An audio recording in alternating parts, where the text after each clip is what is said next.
Ma jien minn li kif rajta isudru għagġel. Jiena krajta, għax Logan ma tantx dam. They were doing their stuff. Għalek, U l-ħor ġast isu qabatu mara lija. Jien kif rajta jien dru ħattuit. Jiena krajta u koll, jiena kif rajta ma rajtx ix-xubija li rajt ix-xu għax tipu f'daqqa waħda nara l-LA Knight u Logan, f'daqqa waħda dru eliminat. Dik kienet l-ixju, imma ma naħsibx li LA Knight dam ħafna jew hekk. Ne, għaxej, man. I think Drew is being a diva.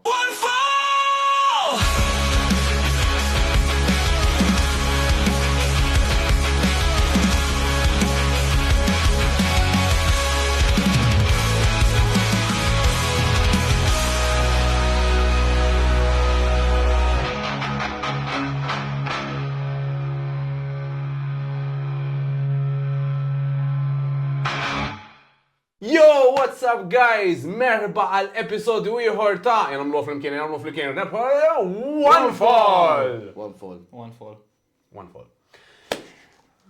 Ċana guys? Erġajna wek. Erġajna law. Wara Rumble. Uso. Mania. Yeet Mania. Yeet. I'm yeeting all over the place, bro. Tittejlu xaħġa inti, jew. I'm so happy, man. I'm so buzzed. I'm so pumped. Why?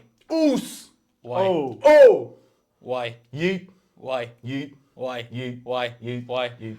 Ħatejt xaħġa ġistijiet jew tagħmel. Anyway, ladies and gentlemen. No, I'm just pumped. Vera content. Li rebaħ ġej. Azbis is-saponejt il-li seta jerbaħ. Meta ġej tal-prediction, just at Roman ek. Azbis is-saponejt il-li seta jerbaħ.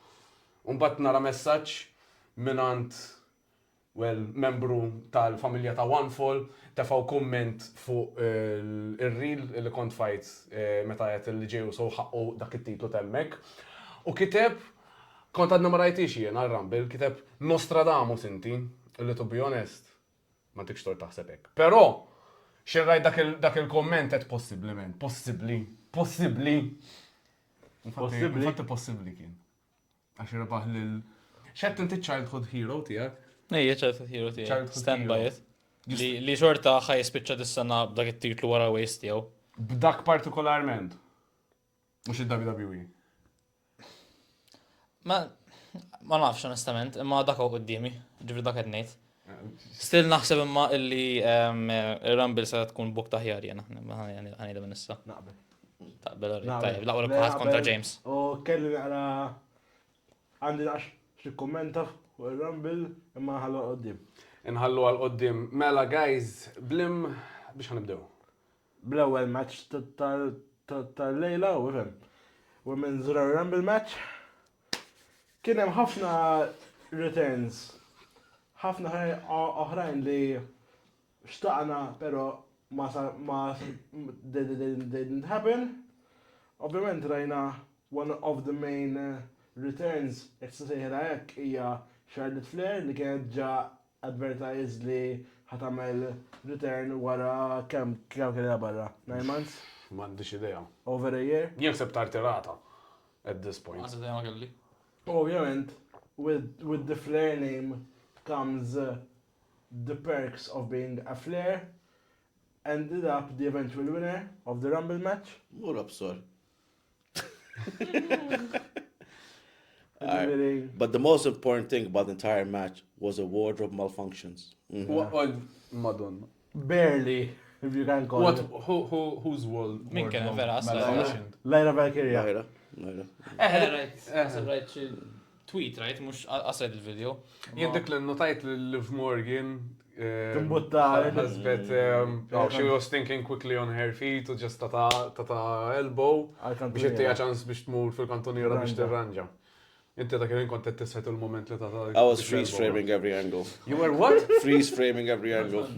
You fucking gooner. Don't bet down. Don't bet down. But those kind of moments are very realistic, so you have to really focus. Like that.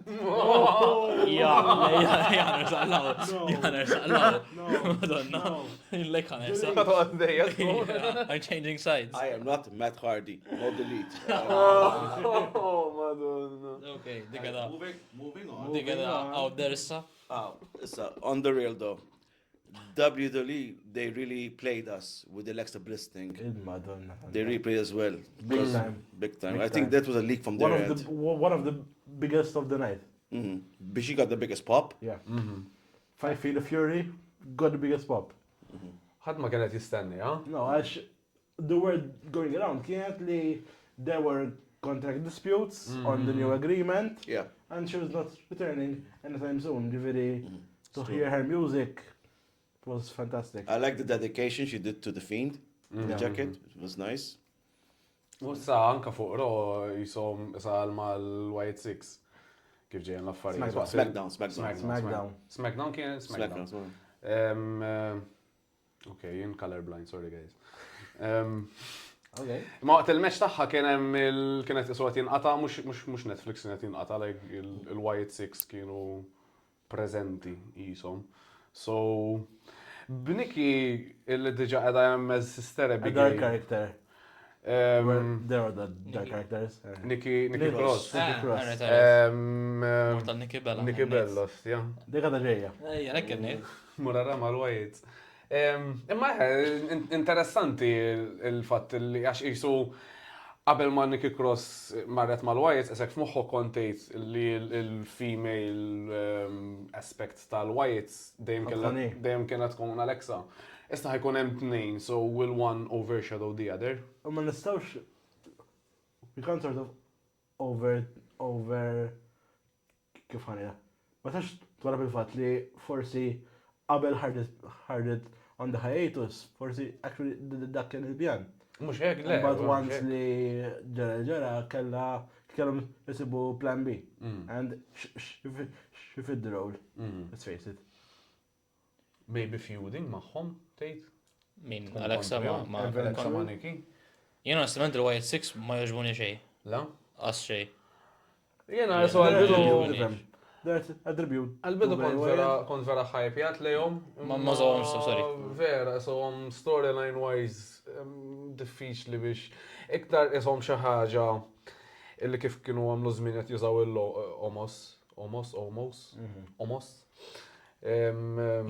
Joqmos. Ntanċa joqmos dak, ma insomma.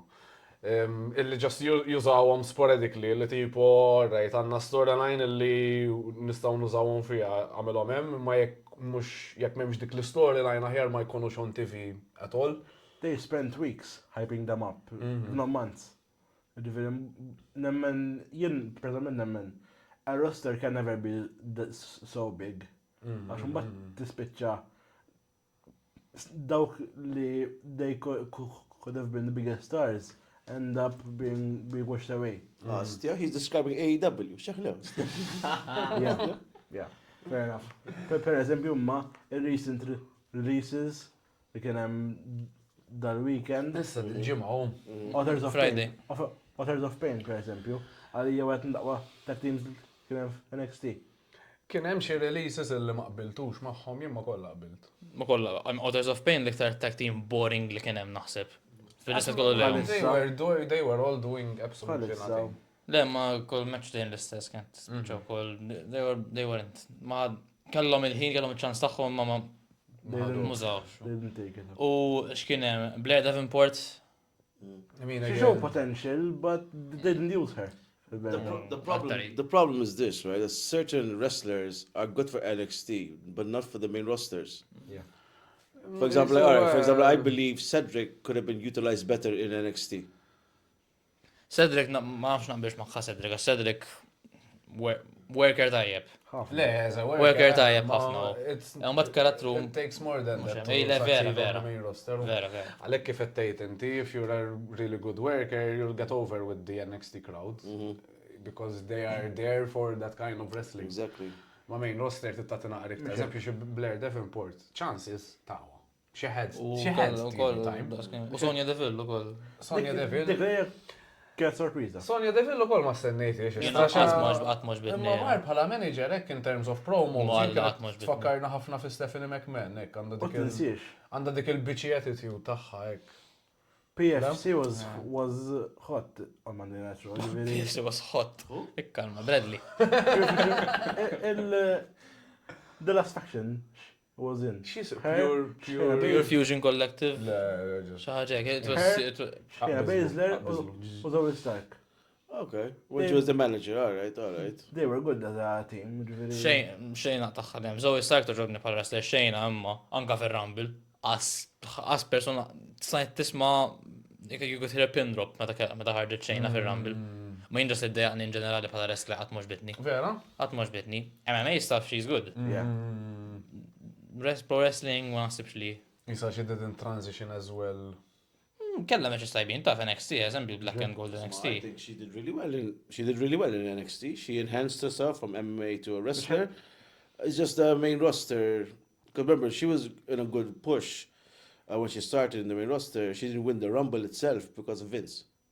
Because he always wanted Flair or someone in that region. Mhux hekk? Onestament preferi Flair milli Baszler dak iż-żmien ukoll. Jiena. Fair enough. Like, for example, like I believe Baszler's main pop in the main roster was when she eliminated Ronda Rousey. Eżatt. That's a long history ukoll ma bejnietom. Hekk.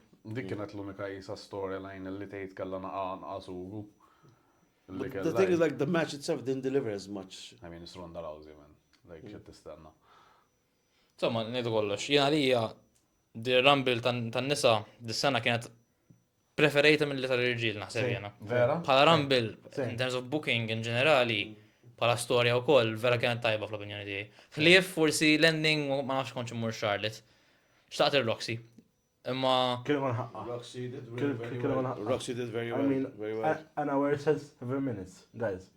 Just tajba. about over Liv Morgan, which last year she had the longest time. Ma mbagħad kieku sta tagħmel WrestleMania Roxanne Perez kontra Arya. But again, this goes back to what I Two said. baby faces. This goes back to what I said in the last episode. They need to step up the women's division. They're always throwing in the same names. Okay, the women's division needs to catch up. Potential in NXT, man. I mean, ħafna. Rena il-Jada Parker. She did U Julia really u well. Lash Legend ukoll. That was Stephanie Walker. Vaquer. Nice. Oh yeah, man! No, she knows how to wrestle. Right? Still, she knows how to. Julia, I paid attention to her at the Rumble because, like I said, I never saw her before. She has dirty blonde hair, something like that. I'm okay with that. But Speaking, but she did a good job as a worker. Like, I'm like, okay, you know what? Nah. No, because like I said, I never saw her before. So she's doing a good job. So Julia, she's an amazing wrestler. Anka qabel waslet NXT kienet tal-bliħ. Ġapanu. yeah, I mean, when I saw that when Charlotte went to NXT and she was confronting Julia, I'm like, maybe it's still not clear cut. But I like the idea of Tiffany against Charlotte. that's the obvious choice. I mean, I think that's why Charlotte that's won. that's the way it's going to. That's the way it's going. I mean, Vera rajta stramba il-fatt li they keep trying to push her as a babyface, Charlotte. Charlotte. And No. she is A absolutely born not- heel. A born heel. Born heel Missiera naħseb. f'aħħar mill-aħħar. That's what we're gonna have. That's Iktar how, minn missier, għax missier at least likeable. bħala Ejju. kif. Just miex like She's just a bitch. ġit lura bit-tiret witch tagħha issa. Charlotte 3.0. In-knee brace kella cool ma. In-knee brace kollha glitter kienet. Kena. the horse now, so she has to have a 3.0 face now. You know. Vera. Right, ritratt. Wrestlers under Triple H have a higher divorce rate than under Vince. Bit nara.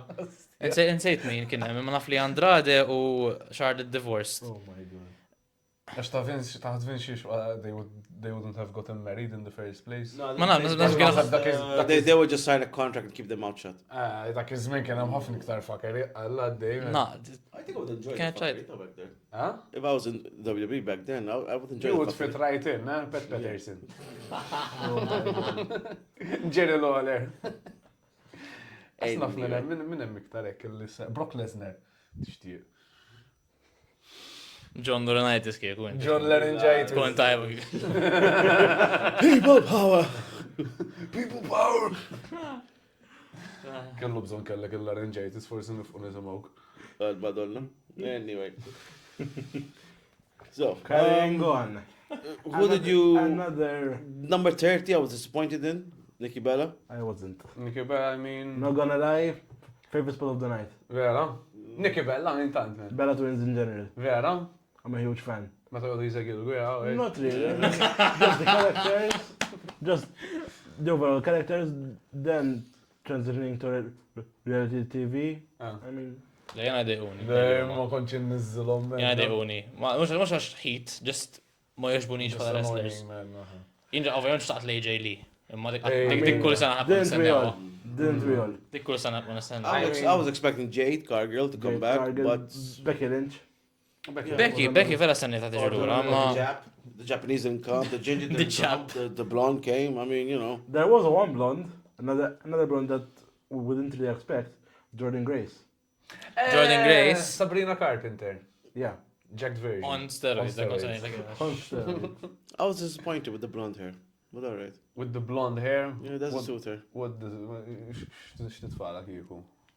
How she was before, her previous look was much better. A bit Mux darker. bjonna kien. A bit darker. Yeah, A bit darker blonde. Għax rejt il-ritrat taħħa tafat ritrat meta bdiet TNA u Anke meta l-sena l-oħra? spiċċat.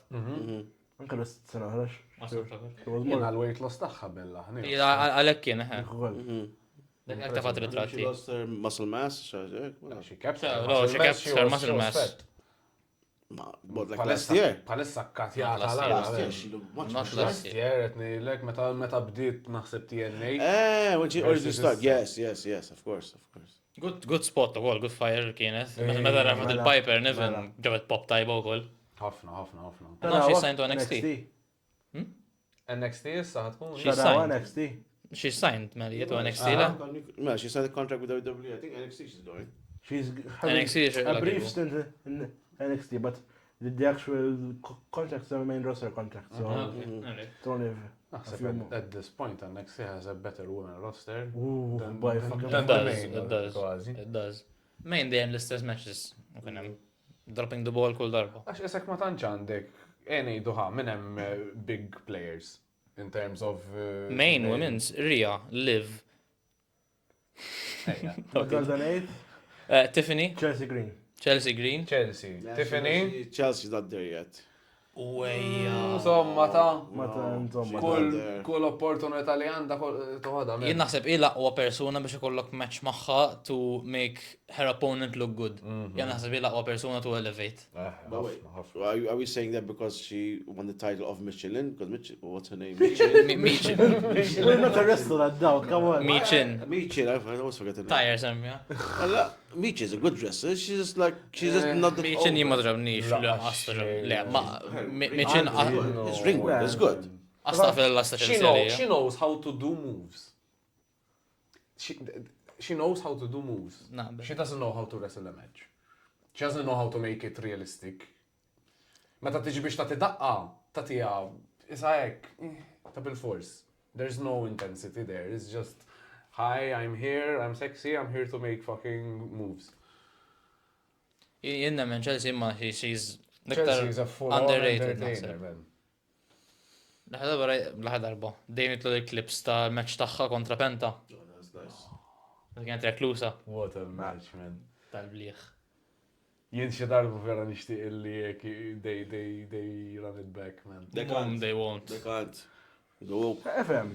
stuff. Issa on Issa tala Trump ta' 2K25, they introduced intergender matches, ġifiri, it might happen. So you can beat women in a video game Yeah. now. Ħajjixtri għal żgur James.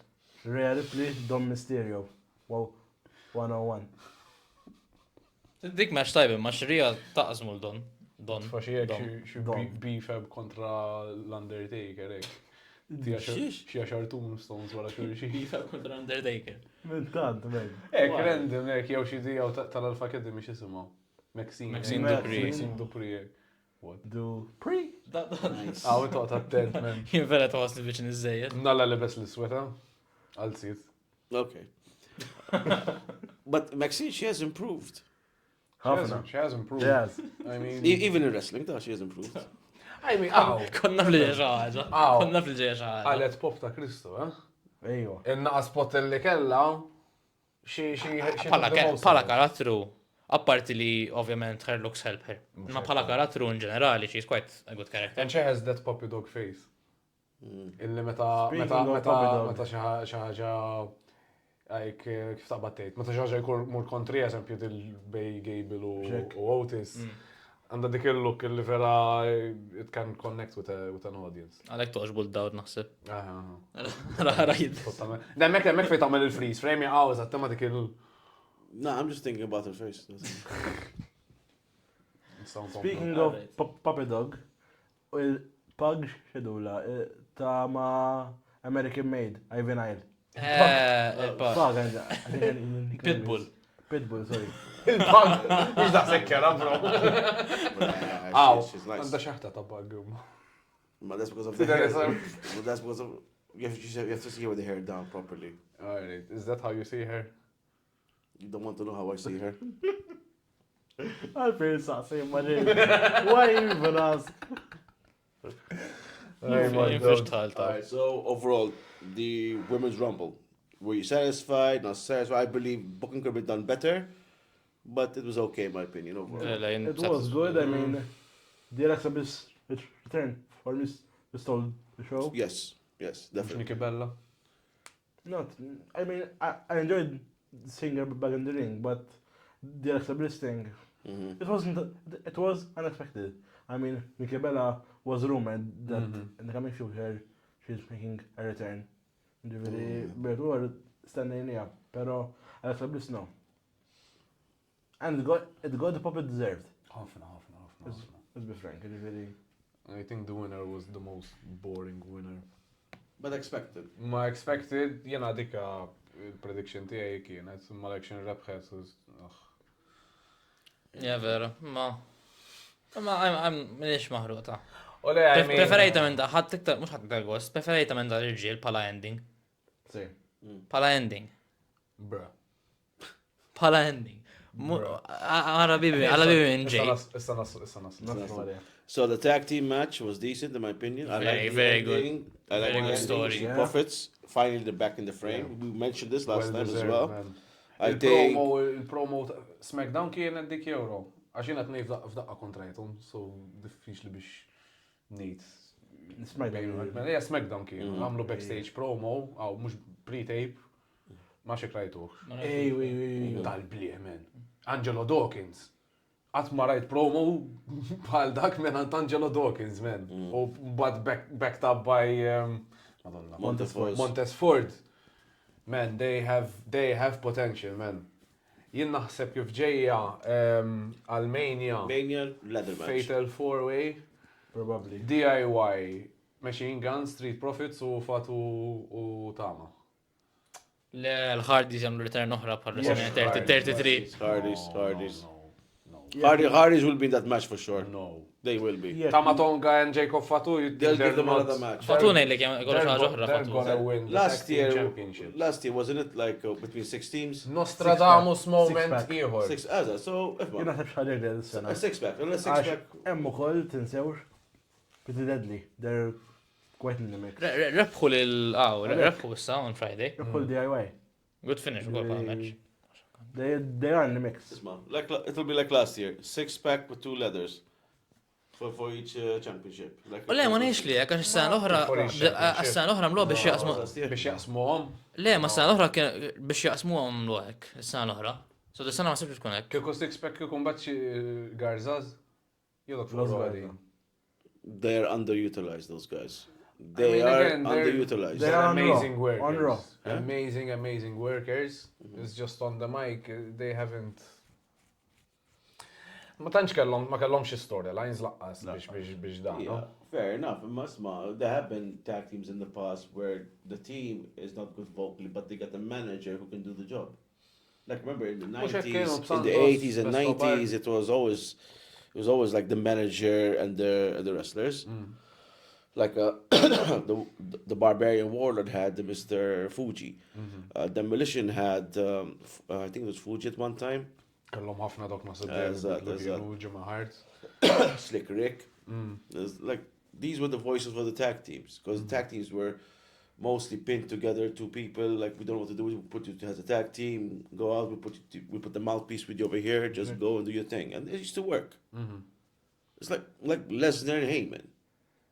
Stuff like it can work if done right. Jew dawt kan mal-standard. That comes a different level. Yeah. Yeah. That can Gullias. Yeah. Semmilix. Għarajt Ta' nispeza ma' wara ġesta Darek. Aħjar Darek. Aħjar ta' ma kanna naddu minna għawa. Kelli bżon naqqa messaġis. Imma anyway, inti. Aħjar ma nibdewx. Xewka. Aħjar ma nibdewx. Xewka. Insomma, pala match imma bit-tag match kienet vera tajba. Kienet good, mux ħajt filler match, imma kienet good match biex tikkalma naqlu djansa. A bridge. Vera, għax imbagħad waraja kienet ġejja, għax huma they proceeded after the Women's Rumble li kienet Rumble tajba ħafna. Warajhom kienet ġejja l-ladder match, Kevin Cody, u wara daw kemm ir-Rumble, so kellek bżonn match biex tikkalma n-nies. U in terms of best two out of three falls kienet maħduma tajba ħafna, speċjalment l-ewwel finish. Rajtu l-ewwel finish inti tal-fake tag ta' ċampa, tal-ħadmu vera tajba. Le, again, in terms of work in the ring. Just to meet maybe I think. I mean, they're two of the best too. Hemmhekk qegħdin. Motor City Machine Guns u għed mill-laqgħa tag teams laqgħat kien hawn fl-opinjoni tiegħi. DIY hemm fuq ukoll in my opinion, in terms of in-ring work. X'taħseb fuq il-promo ta' DIY fuq SmackDown? Asmajtu għadni. Le? Ma sax ngħidlek. Kellhom qed jippruvaw joħorġu naqra iktar their charismatic side. Illi it's not fully there yet, naħseb. I think they're developing it quite well. I mean, it's something that ħafna minn jgħid you either have it or you don't. Imma it's something that you get better at by time. And they're putting in the effort. I mean, fil-verità, DIY bħala karizma u hekk. Fl-opinjoni tiegħi se jinnaqa fanboy tagħhom, speċjalment ta' Johnny Wrestling. Nemmen, it's already there. Just fil-main roster dar se tħarġ bħal NXT. Maħseb fl-opinjoni tiegħi parti Adam Cole ma kienx hemm xi ħadd over das Johnny Gargano u Ciampa f'NXT. Black and Gold NXT għalija that's the best era of WWE in terms of wrestling the material in the ring. Dawk laqgħu matches kienu għalija. Ciampa for me in NXT did some of the best heel work ever. And then when he came back from his injury, he was so over with the fans. Natural heat, literalment. Oh my God. And the fact, the thing I really enjoyed about him the most was as a heel, he would come out to pay-per-views, out to these events. PLEs, without entrance music. Like such a heel, man. It's like, that's psychology, man. That was so good, so nicely worked. And he did that for a couple of shows. Like, he needs to get back to that gimmick, man. It's not... Turn on not Johnny even a gimmick, huh? A turn on Johnny forsi qoddim? Le, dal-bod bi heels issa. Le, ħajkunu heels. Li qabel rebħu tag team championships. Sort of Ciampa was a bit Ija le, għalek għennejt, using that heel side. imma mbatt issa, għetnej heels issa. I mean, the tease was good, how they did it with Gargano being the one who turned himself. Yo, forsi Johnny will realize that he made a mistake by turning heel. It's possible. Ma nejċ imma ta' nejlek ġedder go with heels nejli umma, but forsi face turn minn, aktar face turn minn Johnny nistenna il-qoddim. Imma again, in terms of charisma u in terms of on the mic work, it-nej tajbin ħafna.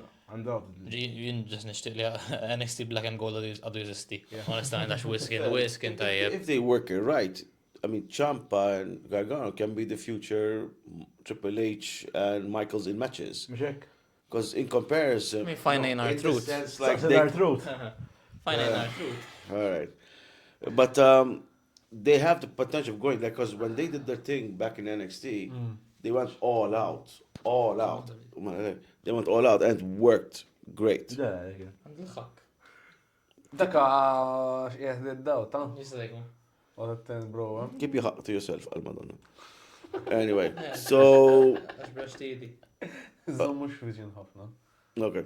Yeah, use Zommu. Yeah. Zommu. Għaj zommu. Le, mux zommu. Le. Keep it. Anyway. No. Isek il-reġin. Anyway, moving on. Next up was the ladder match, an undisputed WWE Championship. Cody Rhodes, Kevin Owens. 5-star Not match. the night, match of the night. 6-star match. Match 7-star of the match. 8-star fucking match. night. They both killed together. Enough. They Personally, both- I all the felt stars. I felt the ending could have been different because I'm like I said, I'm a heel Kevin Owens fan, but the match delivered. Big time. L-spots li bdew jagħmlu minn dik il-back body drop ta' fuq il-ladder li għalla Kevin. Il-ladder jgħet wieqaf hekk. Last week semmejt jena li jaf raw Kevin Owens Sami Zayn matchup WrestleMania. Like li ħafna. U Friday, ovvijament, kif rajna promo minn KO fej qal li during il-match ma' Cody Rhodes he didn't help him out, pero mbagħad fil-Rumble and Roman Reigns and he left him hanging. He's a horrible friend, disappointing human being, and will never forgive him, but promise him he will pay. Attakkaħ fem. Tappa il-driver on Raw. What a fucking promo. That man. was a nice promo. And the thing is, the What a promo fucking was promo, on point as well. Like everything he said was actually true. Like why is he helping Reigns in the Rumble? Like it's every man for himself. Dik li toġomni bil-heels tal-lum il-ġurnata. KO was a born heel. Bis-sens. Mux just dort palma kien Big Show qabel. Dil-ġimma heel, għax I need to fight the baby faces u dil-ġimma baby face because I have to fight the heels. Man, this guy is actually justified. And anka just l-emozjoni li juri u one of the best to ever do it. Jena fl-opinjoni tiegħi li kien dajba wkoll kienet li wara l-match sa Cody rebaħ, keep that in mind obviously. Imma wara bdejt li l-Cody ħajkun naqra barra ħabba xi injuries li sostna fil-match. Imma Kevin li tilef il-match der fuq Raw. Jien ovvjament nemmen li Cody mhux verijiet barra ħabba injuries. I mean, kellu match fuq SmackDown, so. Le, f'sens dak il-ħin għal Monday. Le, u McDow. Naf, oġbidni l-ħaġa li tipo they worked it like that as well. Mela. Għed jevolvu naqra f'dak il-sens. Rus pala match kien ġenerali, Homelander Cody, forsi fl-axħar jasal. Jien ngħidlek Mania tiġi di. Heel turn Cody Mania. Fuq Cena. So Cena versus Cody WrestleMania. During that match, Cody turns heel and wins and retains. Bold? Ma nafx. But Cena eventually erbaħ it-titlu xi SummerSlam. Nara s-sirek. Ma tirtira f'Diċembru, eżempju. Konna sorpriż jiena fil-verità, so taf tidher ħaġa dajra. Normalment Cody Rhodes tafu kifhom bħala entrance, that big robe. Ġaketta, ma kien, ġiviri, that sort of heel turn might be in the making. Manka, inti għal meta ħareċ għal-leather match, għattejt, ja forsi just għax il-leather match. Forsi maybe the weather wasn't so bad, so maybe the weather wasn't so bad, so it's just like, you know. Ċixa basħana. Kemm void though. You are so empty. I drained myself to this. Darba. Le. 8 o'clock, 11 o'clock, 3 o'clock. Lele. Għandanna. Xamil bidejk, James. Xamil bidej, għalleċ. Anyway, so You fade it. top-notch match of the night. We all agree on that. Jibla dubju. Okay. Moving on to the main event. Main event? Jay Uso, lallu man. Ara, in terms of booking, they kind of booked themselves in a corner by Jey Uso winning. The fact that Jey Uso versus Gunther happened a week prior, it's like why would we want to see this match again? Pero, specialment judging by the reactions on Raw plus on SmackDown, I firmly believe that they made the right choice. La. He is the guy to push for Mania. He is this year's Kofi Mania. He is this year's version of the Yes movement, although not even close to that level. Għax I think the Yes movement edaw ta' Cody, we want Cody edaw, u forsi il-jitħa edha ximkienaw. Aw. Plus, inti jett, u jien bilt miegħek dak il-ħin, u issa ħammur lura. L-inti jett hemm persuna wieħed u li hu iktar over minn Jey Uso, u dak huwa John Cena. Yes. And you are wrong. Why? Because Jey Uso eliminated the most over guy in the company, and the next night he got You Deserve It chance. And again on SmackDown. Kiku John Cena kien iktar popolari minnu, kiku l-fans qed jibbujaw il-Jey għax elimina lil John Cena. Palissa insert jew nerd emoji jekk fuq James, sewa. Ma le, m'għandekx raġun fl-opinjoni tiegħi. Hold on a second. Between the last two, whoever would have won, the fans would have popped for them anyway because of the storylines. Imma xorta. Two baby faces. If Cena is as over as you are saying that he is, kienu jibbujaw. Le, ħajlek il-ħaġa, ovvja ħajdu You Deserve It il-Jey, ħareġ l-għada jibki. Sewa, jibki ħareġ, mhux ovvja ħajġ għandu You Deserve It, mhux ngħid li ma ħaqqux. Imma fl-opinjoni tiegħi, iqaf ibki, don't be a cry baby, mura l-għanet nejjek. Le. I believe Jey Uso should go for a title match at Mania, but not by winning the Rumble.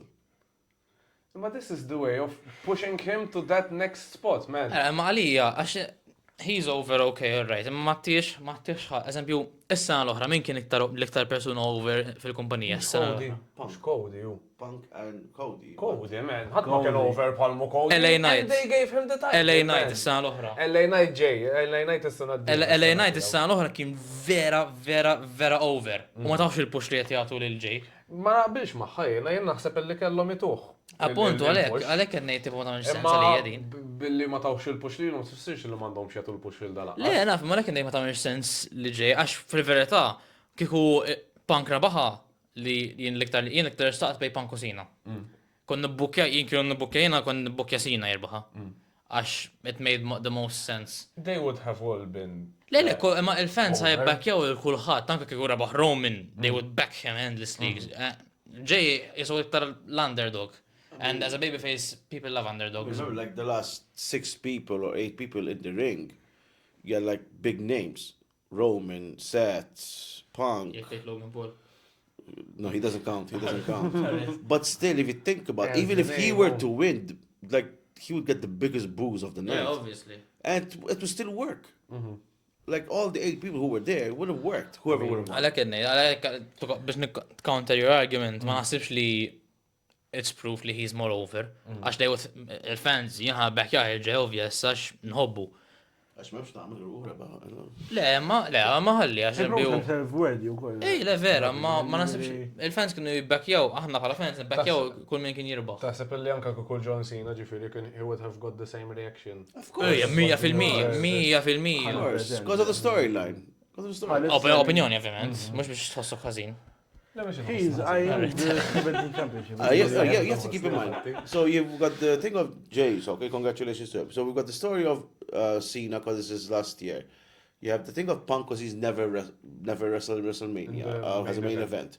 And you got Roman, because everybody wants to see him back as the tribal chief champion. Like, all these names, man, are there with stories that people would back them up for. So like, whoever would have won it from those 8 names towards the end, I think that at this point, especially going through to the Netflix era, anyone that's new, that's going to watch WWE for the first time, and they're gonna see Jey Uso, and just from his entrance, they're gonna think, like, this is one of the main top players, man. He is.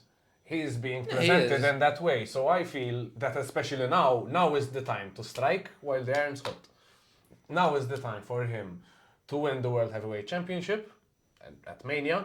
Għaxed nejli ħajtum ħafna, 6 months, ma jek jagħmel 6 months. Sa SummerSlam. Sa SummerSlam. Jien nixtieq għaliex idum, I mean idum until he becomes boring, jgħidu. So as long as his... So match waħda, on the night. Sorry. Money in the bank. Cash in. Jew xi cash in, jew xi ħaġek, imma mhux qed nistenna ħajkollu xi long title reign, but he needs to be a former world champion moving on. Għax imbagħad hekk tista' tutilizzah in the main event scene where I believe he belongs. Jena Ma level ta' Drew, ma level ta' anka LA Knight, he deserves to the same. Semmi l-Drew, jena naqbel ħafna ma li għal Drew fil-promo li għamil fuq SmackDown fuq Jimmy. Oh no. Li għal li probably kont tkun flok Jey inti u qed jgħid l-ewwel. Li naqbel magħha għax they're both the same wrestler fl-opinjoni tiegħi. In terms of in ring, Simili They ħafna. are similar. But Jay is more charismatic. Jay is more charismatic. U Jimmy naħseb qed jasal ukoll. Jien niferi Jimmy on the as a- mic niferi Jimmy mill-li ġej. Vera? Jimmy zemi, smajtu on SmackDown issa. Żgur li smajtu. Come on. Tal-blier hu. Nej tal-bliħ. Tnej tal-blier. Jien ġas ma konċ imur, jien kont imur u għajja kellek anka dak il-moment fil-Rumble. Joħroġ minn ħarex l-ewwel. Sina, minnom meta kienu- Sina. Imbat Punk, le zom, Rollins imbat Sina, imbat Punk kif kienet, xi ħaġa kienet, u kemm Reigns diġà hemmhekk. Wara xulxin, dawk l-erba wara xulxin joħorġu. Umbat dik il-fire kollu għal-messieħa. Logan Paul jien minn għal-Punk. Le, għala. Il-min kont tuża kieku. Sina. Sina Punk, men, u għajja. Jew Rollins, jew Drew, xaħat, Drew kien ġabarra. Jew Drew għatma ġele, men, għata xie didn't get his stuffin. Drew didn't get his stuffin. Rejtu xqalalu liħor il-lejnajt kien qalilu fuq SmackDown. Insomma, Qabel ma after he hit his catchphrase qal let me get my stuff in. U bat tarat bissima fuq Drew. le, ma, fl-opinjoni tiegħi naħseb kieku l-ending kien Sina Punk. Fl-opinjoni tiegħi. Dik kienet jew Reigns, għax ġimgħat għal Reigns qed naqbel magħha. Kienet tkun naħseb aħjar bħala storja u bħala affarijiet. U kun nitfall ġej Elimination Chamber. Jiena. Imma, I mean, xorta minix maħruq. Kif ġiet, the sort of, ma nafx t-sejħek, the Cinderella story through Cena, issa, he's fighting for a number 17 title match. Avolja du ma rebaħx He's already ruined his Ma rebaħx farewell tour. Royal Rumble. He's Jien vera. he's fighting for it. Vera disappunta. I mean, jien kontent ħafna b'John Cena għax kieku kelli nalab il-flus ngħid illi ġew so won the Rumble thanks to John Cena. I think backstage it was John Cena. Probably, iwa. To give it to Jey Uso. Jien mill-bidu għet li Cena jekk għamlu dil-istorja li jrid 17th World Title, he needs to win the Elimination Chamber to qualify. Għax that leaves him desperate until the last moment. Pero, if you're not even gonna show up for one fucking show before the Elimination Chamber, He's shooting a xinu movie. l-punt, man? He's shooting a movie. Xinu l-punt, man? Inti jew għalex jew ħatiġi ħad-dedika, orrejt, għattejt għandi l-axħar sena. Għandek sena, mux hekk? Jew nejt ħan-dedika sena. And he's already in the chamber. Ejja, at least, man, 1 or 2 shows to build up, man. Iġifir il-build-up kbira ta' John Cena at WrestleMania ħassir fl-4 shows be Chamberlain 4 shows. Jekk ħajamel 4 shows, din l-istessa Roman, Għax Roman u koll issa, mela ġej way, at least during Mania period be there, man. Imma le, mux biex nkun devil's advocate, imma xħaj għamlu? Jekk Cena jmur fuq Raw, xħaj għamel? Ġess jmur jgħamil promo. Build-up, create some sort of storyline with some people in the match, Probably man. they're waiting for, let's say if Cena is to win the chamber, or whoever wins the chamber, they'll build that story like going into it. It would make more sense. Because right now we don't know Who's in the match? who in the match is. Mem, Cena, Drew, Sami. up until the chamber. Exactly. It's alright, forsi tamel xi pre-tape. Jena se mandux bżon imma għax jekk ħajmur fuq Raw kull ġimgħa. Dan x'ħaj jagħmel ħajkollu matches. Memx għalfej kull ġimgħa. Imma at least you can develop a story. Għana immaġna xi Cena u Logan Paul jaqgħu l-ħara lil xulxin u bat jattakkaw naf tagħmel xi. Imma Logan qas bisu fil-match għadu, sawajna fjena. Nimmaġina li eventually ħajkun wieħed minnhom. Nimmaġina. Ej, imma So who's qualified so far? You got Punk? Cena. Punk u Drew. Okay. Sissa dawk, tlieta hemm, għal-poster tlieta hemm. Nistan ċekka. Ejja spun. Komplu intom. ħaġa oħra li after the Rumble, they announced li Roman Reigns out for the foreseeable future.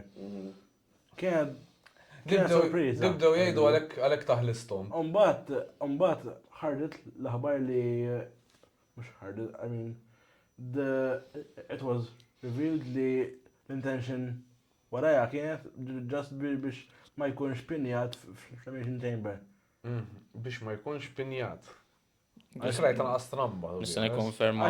Isek Cena, Punk, Drew. It puts down the character sort of. Narajjena. Għax jumbat qed jgħidu doesn't need to be in the chamber imma. What's he gonna do in Mania? Mux xi jew blood feud aw xejdu la. Blood Grudge match. Jew jien bdejt naħseb triple threat u Punk u Seth. It's kind of like isek qed taġġela naqa. There's more money in Punk v Roman or Seth v Roman or Punk v Seth. Punk Seth. Punk Seth hemm fejn taħdem iktar. U Roman se tagħmel imma.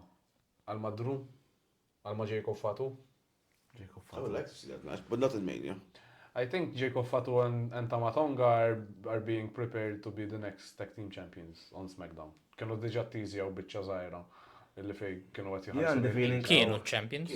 Kienu diġa. Yes. Mela. Għandi feeling għawi li Tamatonga u Fatu eventually they'll move out of the bloodline and a future feud by Jacob Fatu u Solo Sikoa. Le, mux nsemmu Solo, he returned issa wkoll. He returned on SmackDown, I mean Solo v Cody at Chamber, that's the only reason. Probably. To have someone to feed to Cody before Mania. But f'Mania xamlu b'Solo, I mean, I m'għandix idea. Jista jagħmlu 6-man tag.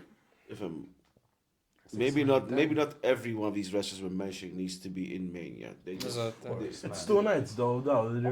There's also Under the Giant Battle Royale. No, man, these are main eventers, man. It's a filler match. These are main eventers. Drew McIntyre, eżempju. Musta teħmed Drew McIntyre. You give him a match. LA Knight ħad titfaw fil-Battle Royale. Come on, man. LA Knight għal-US Championship, probably. Għax dik mux nsemmu, għax Shinsuke mux nsemmu. I mean, ma nafx għal xiex tafaw il-US title fuq Shinsuke, to be honest. Insomma ta. It works. I'm okay. Just mux jider. Dik il-ħagġa. Għax irrid jider, għax I like the heel. He has a cool... He's in the shadows. I'm a fan of Shinsuke. Le, pala look, anka l-entrance, it's cool, ma nafx. I think he peaked in NXT, or he peaked in Japan, actually. Japan. In terms of in the His US. work in NXT was good as well. So fl-opinjoni tiegħi hemmhekk kienu so laqwa. When he turned on AJ and turned heel, that phase how he was good. In my opinion. What him turning heel on AJ? No. Kellu jirbaħ il-match. Wara rebaħ il-Rumble 2017 but he lost to AJ at Mania. Yeah, he should have won that. Yeah, Should have won Should that. have won. Vince was in charge, so Kim moħħu A lot of fl-ħara. fuck-ups under Vince, so. them jabs. Dik sler, ma ħsibx. That absolutely is a slur. It's not a slur. Ma nibdew intu ma nibdewx ta'. Mux hawnhekk. Nitfu l-kamra u l-mics. Ma tibda. Persona oħra li personalment ħad gost li rajt fil-Rumbles, semitu kol last week, Joe Henry, number 15. Yes. Big pop. Future champion, WWE. Big pop. Let's be frank about this. I would prefer seeing Ziggler than Henry. No.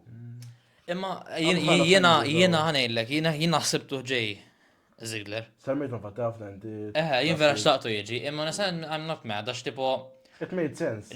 Preferejt kieku flok speed what der he did, Ziggler, ħanejtek. Hearing his song at Rumble. Le, kienet tkun ikbar. Ice Speed was nice. Oh, Surprise. Iconic. That was amazing. Iconic spot. Le, tajba, Comes ma. in, he eliminates Otis and then gets Guy speared. gets split in half. Oh my god. Split in half. That was the most viewed part of the entire show. Ija, vera. So- It's a bigger audience. Le, in terms of, naf. That clip of him being speared, like after 2 hours, had more than 10K views on it. 10K bis. Check yeah. After just 2 hours of the show, that's it. I mean, yaf, how much it is now? Well, ġab xi over 1 million likes. Dak grinder. Millu swipe left għada kikra. Asna xunu grinder? Xas id-dawd. Sassy Bradley. Taf inti junu. Back to him. He's the expert. He's the expert. Xkox, t-telliftuni. Fuq speed staċtafu. Back to the Rumble. Zom. Le, I popped, huh? Oh, I popped hard. asma fit name. Fuq, Speed tafa il-reel stess, 113 million views, 4.9 million likes. Le, insane marketing. Jien pala marketing stunt, pala wrestling fan, xtaqt nara, I don't like the celebrity. It was fun, entertaining, imma nejt imbat preferit kiku ġabu l-Ziggler. Imma imbat musa ġib l-istess amount of views, this was good. At least we got a C chant. A what? Yeah, vera. Fuck you, Messi. Le, imbat le. Inti Ronaldo fan ukoll ġifieri. My God. Insomma, ġifieri inti Ronaldo aħjar minn Messi. I prefer Ronaldo a bit by inch better. Fair enough. Inti ġifieri ma tifhimx fil-wrestling u ma tifhimx fil-futbol ukoll. Li tkellem ta' Hemm xi ħaġa biex tifhem int. Marriċ li Arsenal fan jgħid xi ħaġa kontra xi ħadd, ma x'ma nżomm inti. Inti mal-Milan. U jaħjar mill-lejn. Jien mal-Juve. Inti ma' min. Montari is all I'm going to tell you. Montari, kuġin. It's been 13 years. Grow up. Vera 13 years, 2012? 2012, yeah. Kelli 8. Sorry, davjajna. Wrestling podcast. Ma murux fil-futbol, please. Sorry, Montari. No, oġbetni. I mean, jien, to be honest, mux dizappuntatni, għax there were a few good spots. Let's face it. Pero controversial ħarġet wara Rumble, man. It's a work. Drew McIntyre. It's a work in money, it's mux forsi. I think it started as a shoot. Jien naħseb vera jien mill-ewwel minn xejn rajta qed dejjem xi ħaġa. Because apparently someone went a little off script and eliminated Drew. Imma jien minn li kif rajta isu Drew għaġġel. Jiena krajta għax Logan ma tantx żamm. They were doing their stuff. Għalhekk. U l-ħor ġest isu qabatu mara lija. Jien kif rajta jien Drew ħadtu id. Jiena krajta wkoll, jiena kif rajta ma rajtx ix-xubija li rajt ix-xi għax tipo f'daqqa waħda nara l-LA Knight u Logan, f'daqqa waħda Drew eliminat. Dik kienet l-issue, imma ma naħsibx li LA Knight dam ħafna jew hekk. Ne, għaxej, man. I think Drew is being a diva. I mean, kif wara promo ta' Friday naqbel ma LA Knight ukoll, he's just a crybaby. Jow Jimmy għala. Le, għax l-ewwel qabel ma qala LA Knight kellu messaġġ fuq għal for men's mental health. Illi tipo if you need to cry. Eżatt. Għal daw l-affarijiet u kien nagħmilha darba after Bray passed away. L-ewwel ħareġ u qal li kellu jgħid fuq Bray u mbagħad it-transition into the worked promo. He's incredibly. On the mic, sorry, on the mic and fuq jgħid. ħafna. Jien naħseb is-sena d-dieħla ħatkun il-Kofi Mania, il-Yeet Mania, whatever. Neħħi Yeet Mania minn ħalqek. Neħħi Yeet Mania minn ħalqek. Yeet! Yeah. Le, ma naħseb is-sena d-dieħla, eżempju xi LA Knight as the Royal Rumble winner of 2026. I can totally see Saudi that. Arabia, Aha. Vera? Mela.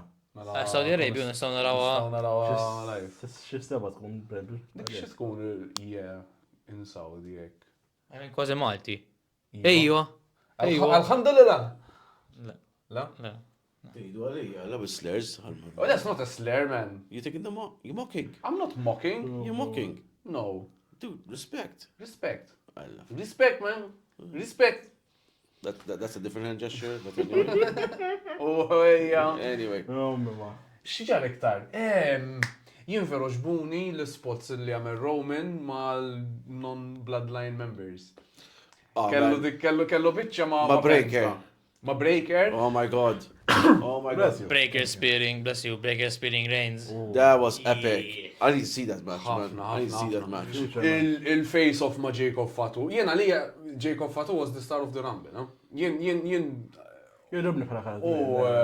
He was good. He stole the Baqalu show. jespandi ħafna. Li mhux bidniex wara l-rebaħ ġej ma jikongratulejtjaħ no kayfabe. Jacob. Off camera. Le ma ħarġu għada bil-ġej stess ħarġa.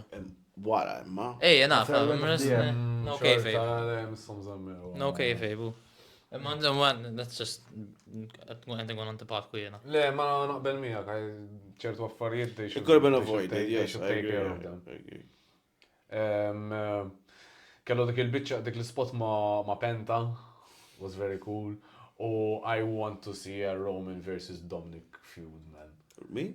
Dominic No, minn nsemmu l-penta boċ tal-bidu. Yeah, I'm a butch. Ejwa. Ta' saqaj home. Elimination. No one saw that. Let's pretend. One leg, one foot. 1 and 3/4. Jim dejt nistenna xejja bħal ta' Big Show meta rebaħ dik x'kienet xi 1999 jew 2001. Tara. Le 2000. Meta Kien. kienu għamlu l-istess ħaġa li Big Show Oh, the rock. u The Rock li ħarġu l-għallu dik jien kelli tri ma niftakara għalla xex. Jew bħal Jack Quinn fil-Royal Rumble tal-PWM. Meta waqa bil-kater, għannejda. Ma rajtiex inti? Jien kont, I was busy. Ma aħda. Right, sorry. Ija waqa. Ma referi ma kienx hemmhekk ma ratux. Oh, jela ma ratux.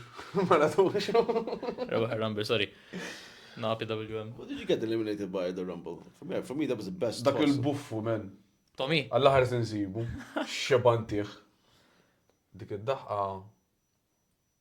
It was funny. Le, kienet. Speċjalment nara minn wara għax inti kont tiċċelebra. U ġas ġimmi warajk. Le, just smajta naqa familjari, id-daħqa jisni smajta minn ximkien, ma nafx. Mom. In my opinion, the best being thrown over the rope that night in the Rumble was you. Me? Yes, you. I'm the best everything out. Deal with it. In being flopped, yes. Comeback tal-ġen wara dak l-attak l-elajt. No. Dik l-splash. Mema. Dik l-splash. Anka ċerxot, seġifiri, ma dik l-splash. Għallet ċerxot inti? I got hit by a chair Yes. in the back. Miskin. Hands chair shot. Hence the chair shot. Konċerto. I wish, I so wished. Ma dik li kien jonqos konċerto. I so wished. Ma Anyway. it was a night. A night to remember. Ejja minn Ejja, minn hemm vera x'issa għaliex qegħdin fit-tag match ukoll issa. Asna f'sa jagħmlu l-management bejt lieta. Xi triple Stay threat tuned. tag team. F'Mejju, guys. Mejju jew Ġunju? Fis-sajf. Mejju. Fis-sajf. Mejju. Mejju? 18th May, yes. 18th May. Ejja nibbuki għalli. Mek ma ser żball. Mhux May 19th. May 19th. When's St. Patty's? 17 March? That's March. Oh, all right. Jo le, dal-waqt. All right. I'll take 2 days leave. Bizzeja? Insomma, nibqgħu fuq ir-Rumble. So, What's I believe I'm going to agree with Kyle on this one. The men's Royal Rumble overall was decent, but I believe the women's had more. How do you say it? Like more surprises, more entertainment to More it. high spots. Ma shock factor. The men's, like we knew, like 90% of everyone who showed up, we knew who were gonna show up. Yeah. The only surprises were Hendry and ISO Speed, in my opinion. I show speed. Whatever his name is. We all saw speed. Yes, we also Speed. Like those were the only two. Other than that, I think the men's rumble was decent. I would have preferred not Jay winning, but I think how it was worked, it was good. But could have been done better.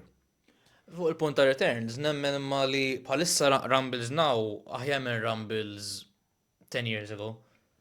Eżempju, għax il-Rumbles ta' 10 years ago meta kontent nikber nara wrestling jiena dejjem kien hemm xi 5 legends returning kull Rumble u hekk. Ħaġa li m'hemmx returns jew mhux ngħid surprise għax debuts dejjem sbieħ fir-Rumble, imma ħaġa li m'hemmx returns ta' xi wieħed ta' xi Kevin Nash jerġa' jew xi ħaġa kal-miljun darba. Toġobni dik il-ħaġa issa nowadays, it's transitioning to be more real u iktar daħlu materjal li hemm diġà għax ġa hemm. Dik hemm ukoll oġbitni, it sort of took me back to 2016 meta għamel debut AJ Styles. Ejja vera t-team. And he returned back to his original team. Thank God. Mela keċċew daw il-wrestlers kollha u ma keċċewx il-fucking Def Rebel man għadu. And me? Def Rebel. Gravi. Probably issa l-kumpanija li tagħmel id-diski il-ġodda. Flok Jim Johnston. Irċevew xeba complaints ma' Additional wrestlers teams. mid-dera għax they all hate their own theme songs and they want to go back. Xejn Mhux ovvja. ieħor. Għed nsemmi team song James. Ta' Finn Balor kont se nsemmi. X'derilkom. Ta' Finn Balor. Rek nsemmu għadi. X'derilkom mit-team song ġdida. Ta' New Day. Għax dik subtitles sedha miktuba li Jim Johnston kienu. To be honest, I haven't paid attention to it.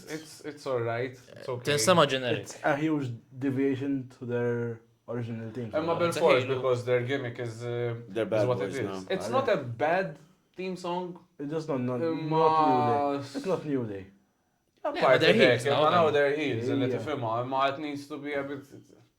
Return issa diħla Royal Rumble Biggie Oh my ngħidu God. issa. I was expecting Big E in this one, to be honest. Mxek. No, sibx. His neck is what it is, man. No.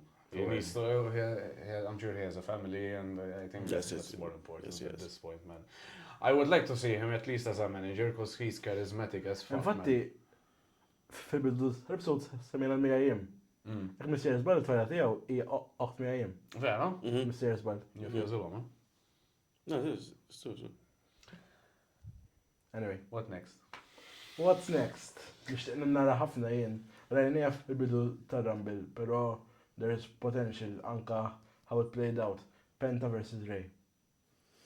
Good match. I don't Ma- want to see that. I don't want to see Past that. versus present. Seen it already. I don't want to see that. Yeah, they've had matches. I mean, why not? Ray is not in his prime. He's very limited to things he can do now. Le, vera, vera. Appunto, he's Imma ending his career.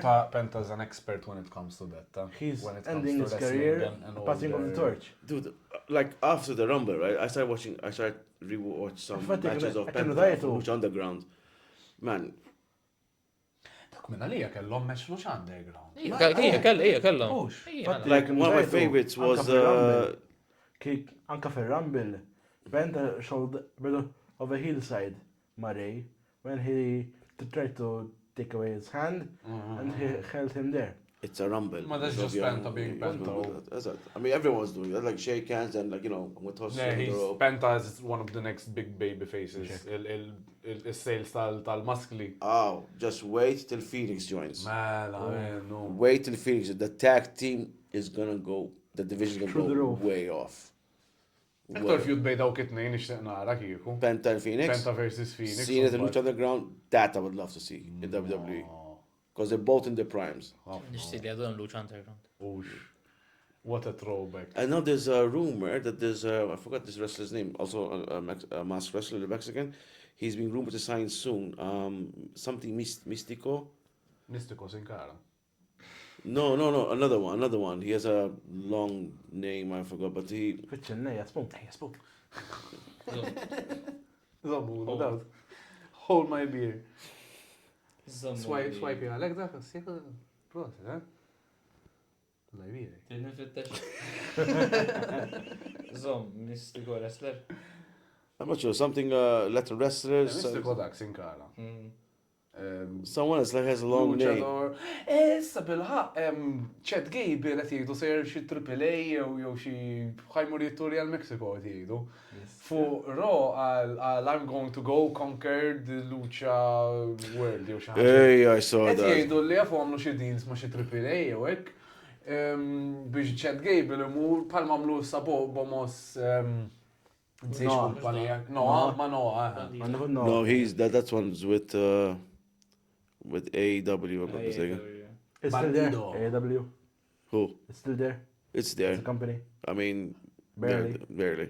Ċekja fuq il-business registry għadhom xi reġistrati. No, that's a legend. That's a different episode, You go guys. ahead, That's a different episode. We'll do one on that, guys. Don't worry. It flopped big time. Anyway, so okay, what are we going to expect now from all we've seen of the Rumble? What's next from now? Well, The Jay- Chamber. The Chamber. There's the Cena chamber for the heavyweight, for the world World championship. Championship. I mean, Adam is confirmed. Like nothing has been declared yet, because I think Jay Cody could be a good match. No, not after SmackDown. They went and they were all buddy. They tagged together. So No one's gonna turn heel from That those quick. two. Il-match Jay versus Jay Gunther. Gunter, għala stess. Għalaw stess. Wara Rumble. I hope they make it interesting because so far what they did between each other. If Gunter wins, man. Jay needs to win. Ma tagħmilx Imma For the sake of Netflix, for the sake of the new viewers on Netflix, they need to see what a Daniel Bryan winning the title at Mania, Cody Rhodes winning the title. They need to see something like that. And this is the closest thing we have right now to that. I still believe in Mania should be seen on Gunter. It's too late. But nothing has Since they chose Jay as the winner, it's of the. But nothing has been declared yet. That's the thing. Ma xat għamel, ħat tfaħħom one-on-one, ħat għamel xie triple threat forsi, Jay, Cody u xaħat tiħor. Le. Min? J. Cody Roman? Doesn't make sense. Biex jidħol xaħat triple, għamin laħħa beda xaħat triple threat li ma rabaħx il-Rumble J. Cody Daniel Punk? Bryan. U dik kienet għax he was a babyface u Rumble winner ma kienx over. Għal Batista ma kienx over. Last one was the one. It was Edge, Roman, and Bryan. Oh, pandemic era. But that was a good match, though. Yeah, naf, ma pandemic era, jen loved the ending. kontu għafna raħ. Le, kontu għaft. Because of the empty seats, like it makes the atmosphere make a difference. But Ara, that era thank hell for Drew McIntyre. yeah. He ran that era. My admiration for him grew big time. So, jien, In that big time. biex nil-opinjoni tiegħi, nemmen Cena Rhodes, Jay Gunter. Ma bat Roman ma xfet titfaw, Roman titfaw f'WrestleMania Roman bil-first. mux, jien kieku Roman solo? Kieku forward, le. Jien nilek Roman Seth Punk li hija ovvja. Kif rajta Jay u Roman set punk. That Kieku would be jien daħħal amazing. il-Drew fija u namela fejt il-4-way. Għax I think Drew Tista daħħal Drew. hates all of them as well. Ma għax minn ma jabboġ Drew, li Sheamus. Sheamus. They did have a few. Burger after burger. Yeah, it's banger now. It's banger now. Burger and mash. basically. Le, Sheamus titfaw f'min, ja, seb ximkien. Sheamus, jew xi dak Breaker. US. Sheamus Breaker, IC. IC. Sheamus Breaker. Għal Grand Slam Champion. Dik xi Multiman. Għal Grand Slam Champion, That's less. the only title he hasn't won. Sheamus Breaker, Grand Slam Champion, Sheamus. IC title match nara ħafna jien Penta Breaker Sheamus. Penta nemma nitfawx title match f'Mania lissa. Penta should win a title at SummerSlam.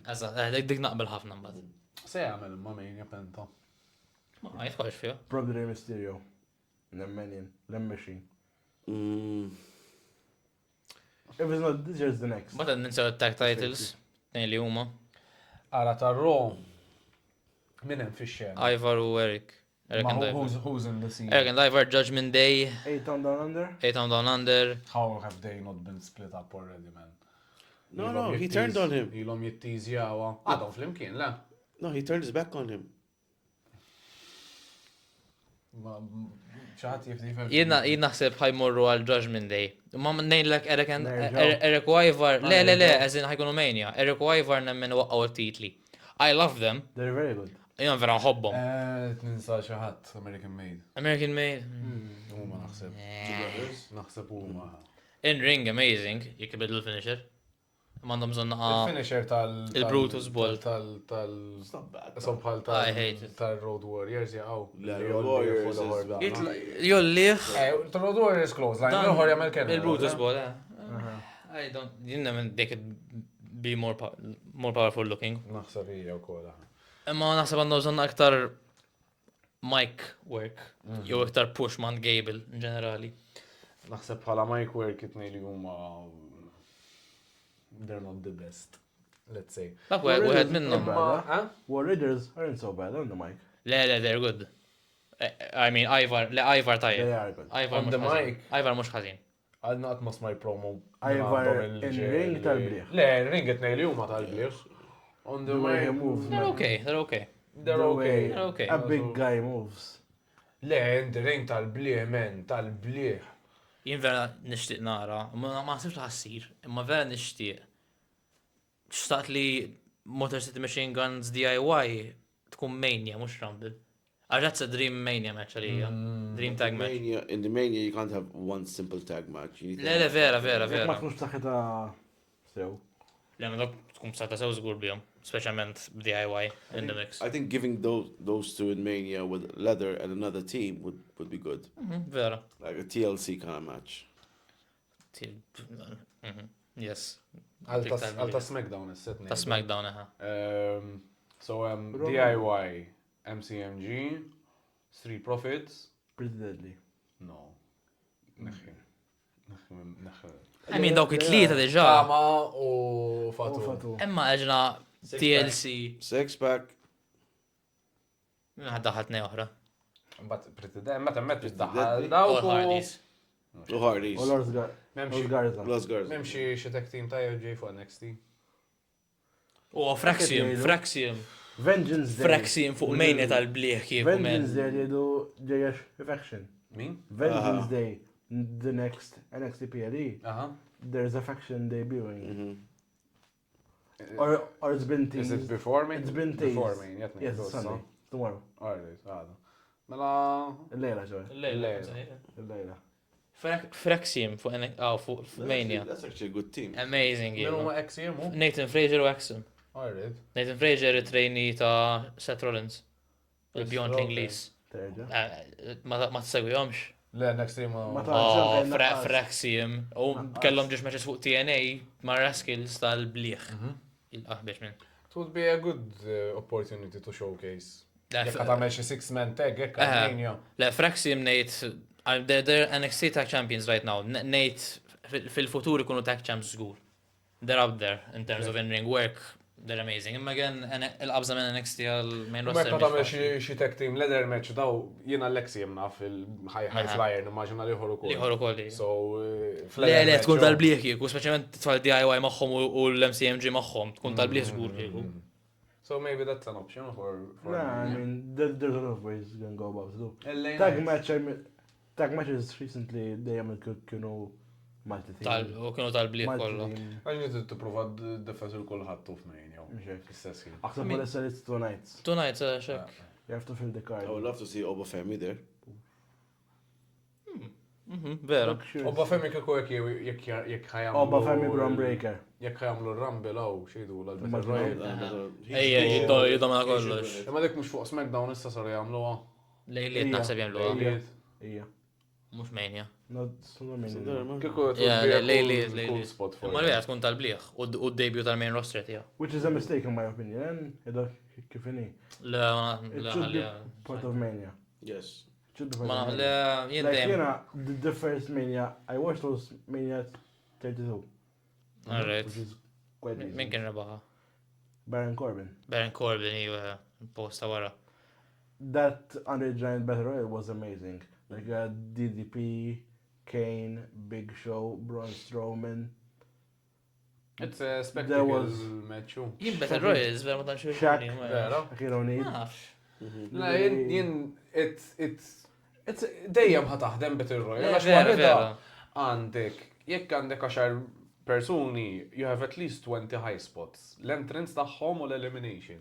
Dawk biss għandek high spot. Issum bħat stomel fil-ring, whatever. Imma bil-fors, it's by design, kif taqbad tgħid. It's vera diffiċli biex tagħmel rumble and it doesn't work. Le vera. I mean, mbagħad jien l-memorja li għandi tagħha dik ta' Cesaro ma drabaħa f'Mania 31. 30. Dak u għed mill 30 taħseb jew 31? Le, 30, WrestleMania 30 niftakru sew. It was one of the... The first one was best Big Show. Manias. Tejda baħ. Ta' The Daniel first Bryan. under the giant winner Tejda was baħ. Big Show. Skin. Ħareġ. Cesaro, Dik Big 31. Then Cesaro. Xinu għa? Big Show won it first, no? Cesaro won it first. Big Show was being... Il-build-up kienet kolla li ovvja Big Show, u mbagħad fl-axħar Cesaro li hu eliminaħ. Dak ieħor. Alright. Taraħ li mhux U mbagħad minn għalih sena ta' wara kien rebaħa Big Show. Eżatt, the next year. Makes sense. taraħ li mhux big guy u hekk. Yeah, he was at that, no raġun. Undeniable. Tal-bliem. Underutilized in my opinion, Cesaro. Ġeju kien rebaħa wkoll. Mela. L-Andre the Giant. Sente ilu? Kemm hija? 37. During COVID.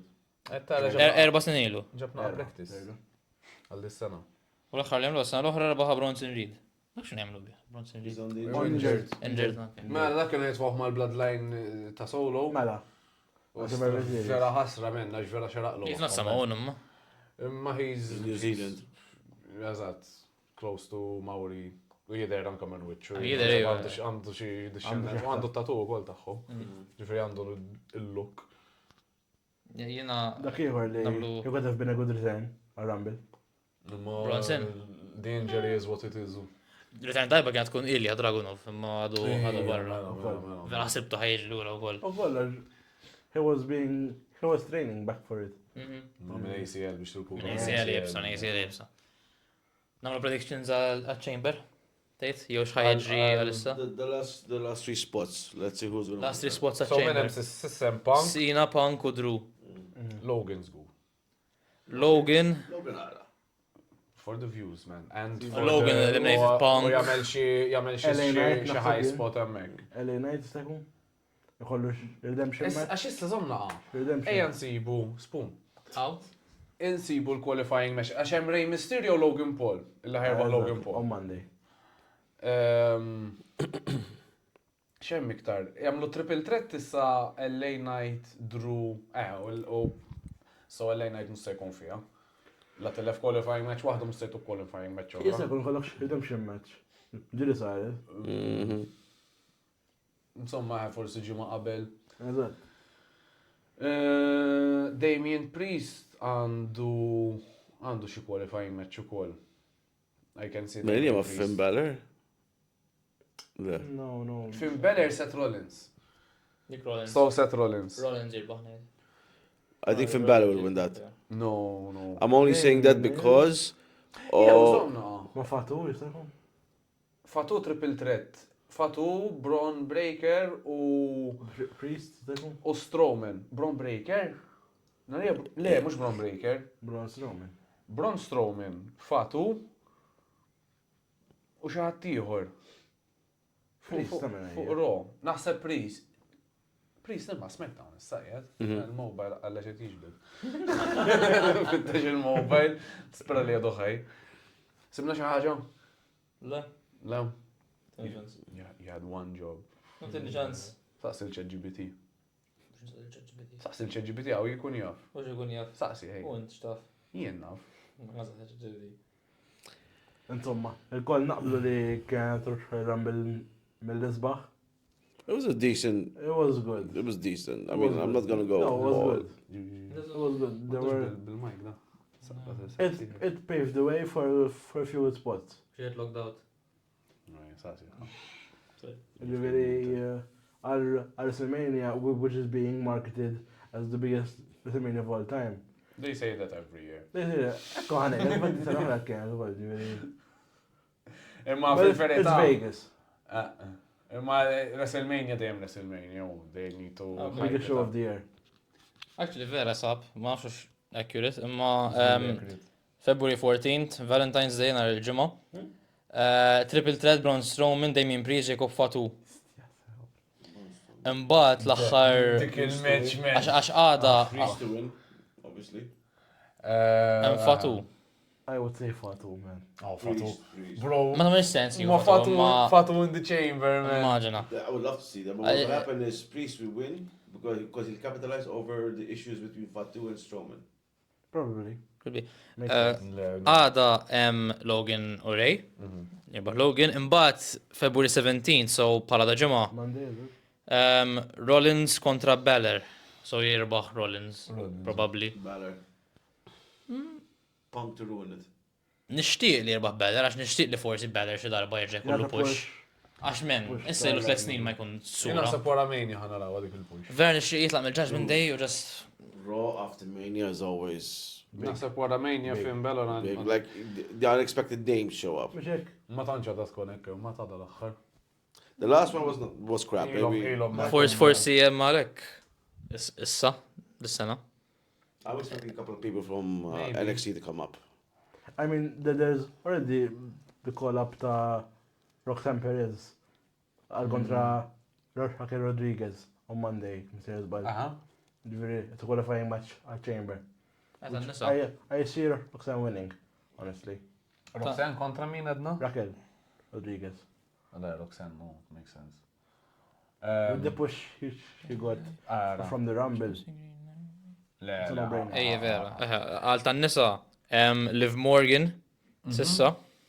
Liv Morgan Advance, by defeating Io Sky. Bianca and Alexa Bliss, sissa. Għada Bailey le, tlieta sissa. Tlieta. Bailey kontra Lyra Valkyria għada. Hopefully no wardrobe malfunctions. Sorry, Daud. Nar il-ġimgħa on SmackDown Chelsea Green kontra Naomi. Okay. Nemmen Naomi ħabba li Chelsea US Champ. Ma nafx ma. Naomi mbagħad ikollhom xi face off ju Bianca. Ju Bianca. Could be, yeah. Starting the heat Could be. turn from Immaġina Naomi. hemmhekk titfaċċa Jade Cargill. Fi-chamber. Jew xi on the screen jew xi ħaġa. Le, ma mbagħad l-aħħar Forsi jkun match. hemm xi nafx xi camera footage tal-attakk Jista' jkun. u it's revealed li Bianca attakkat. Kieku ma Jade. kienx chamber match ngħid forsi, ma l-chamber match isom qatt ma jagħmluhom dawn l-affarijiet. Ma l-aħħar match kif għettu Raquel kontra Roxy. Iktar forsi tiġi mejn dik. Bat Raquel kontra Roxy l-aħħar match. Roxy? Roxy, ma jgħidu la Roxy. You said it, not me. Jgħidu la Roxy. Għalla Santizap, jgħidu minnu Santizap fejn la Roxy. Episode li jmiss għal Sentizop, xiex? Santizap, u Mr. Santizap jitforru SmackDown dak il-ħin stess kważi. Jien naħseb James episode li jmiss għal swapjaw għandhom xneja għax għedin fit Le, Roxy jgħidu la. Jgħidu la Roxy. Aħdari. Roxanne Perez, ha. The real win. Who should have won the Women's Royal Rumble? Yeah. Insomma, Cena ħerbaħ il-Chamber, ħerbaħ il-Cody f'WrestleMania. Number 17. Number 17, imbagħad l-għada jirtira. Lada jirtira. Daqsek retirement tour. Daqsek retirement. Nifhem no Ħajmur jifilm jgħal-film. Daqsek. Għandi film jinċaw dik il-Mania. Le, probably Cena jirbaħ xi SummerSlam jew hekk, jitlef off Survivor Series u December tkun il-farewell match tiegħu. Probably hekk ġej. Ara, jiena hekk jagħmel Settembru hija biżejjed. Għax issa ħarġet Clash in Paris, li dik suppostejjer jiena ġifieri. Tara. I want to see him live, man. As the champion in my own. Even if Nawla tara live. l-urka darba għadħan korrejtu live. Tal-axħar. The last year. What, you never seen him live? No. Really? You have? I have, of course. I Where? haven't. In Rome. No, wait. Torino, sorry. No, I haven't. 2006, when he was the champion. 2006. Man, against Edge. I was 3. Jien kelli tu. So xinu ma l-predictions at chamber? Cena Min ħajkun fija ma? Min ħajkun fija? Jacob Fatu has to be in the chamber, man. Ma xux li ħastu. He has to do that moonsault off the fucking top of the pod, man. Jaqbess, minnem, għalliħor, boom, jgħamela, man. You want him to do it off the pod? Għala zobbi mill-pod. Ġilġra. Jaqbat jitlajk għala TNA, jaw, l-X Division. Imagine Jacob Fatu in the X Division. In an ultimate X match. La. Imagine they bring that concept back. Ifem, semmi ta' Jordan Grace. TNA. Le, WWE nejlek. Why would they bring that to WWE? It's It's a a cool TNA thing. concept.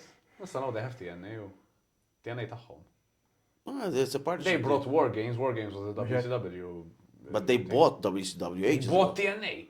They didn't buy TNA. They It's an agreement. Alright, they have an Partnership. agreement. Alright, we'll give you Apollo Crews for a show and you give us the Ultimate X match. Tawam il-Jordan Grace u il-Joe Henry. Yeah. Taj mux tawam il-Joe Henry imma il-TNA Championship. I mean, they're bridging the gap. machine.